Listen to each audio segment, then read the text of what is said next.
Essula 17. Ne kano ke kaali akalulu ak'ekika kya Manaase, kubanga oyo ye yali omubereberye wa Yusufu.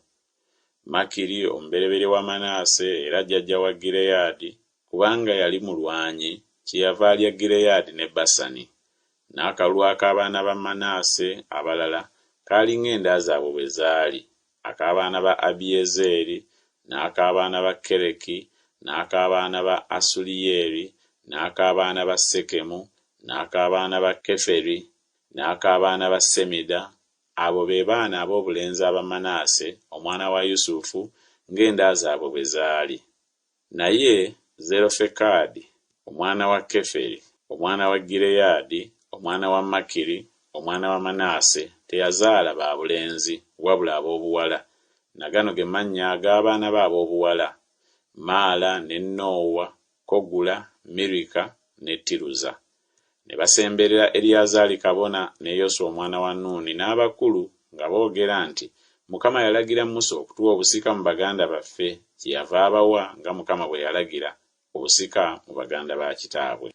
Ebitundu 10 ne bituuka ku Manaase, obutassaako nsi ya Gireyaadi ne Basani eri emitala wa Yoludaani, kubanga abaana ba Manaase abawala baali obusika mu baana be ab'obulenzi. N'ensi ya Gireyaadi abaana abalala aba Manaase ne bagirya. N'ensalo ya Manaase yava mu Aseri n'etuuka ku Mikumesaasi, Sekemu gye kiraba.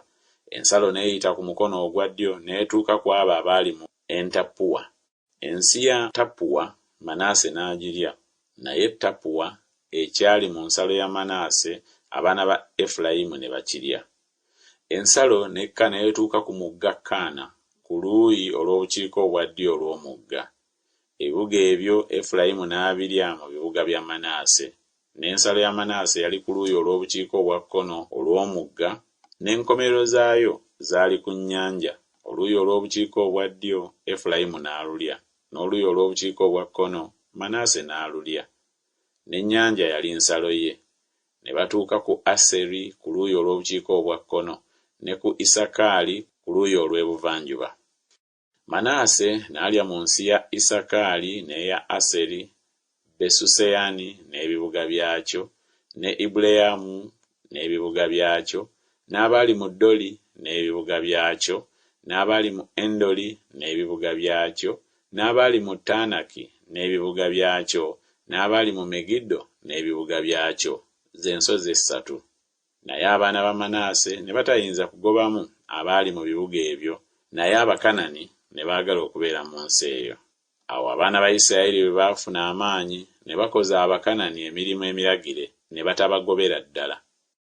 Abaana ba Yusufu ne bagamba Yoswa nga boogera nti, kiki ekikumpeesezza akalulu akamu kokka n'ekitundu ekimu okuba obusika? Kuba ndi ggwanga ddene, kuba okutuuka leero Mukama yampanga omukisa.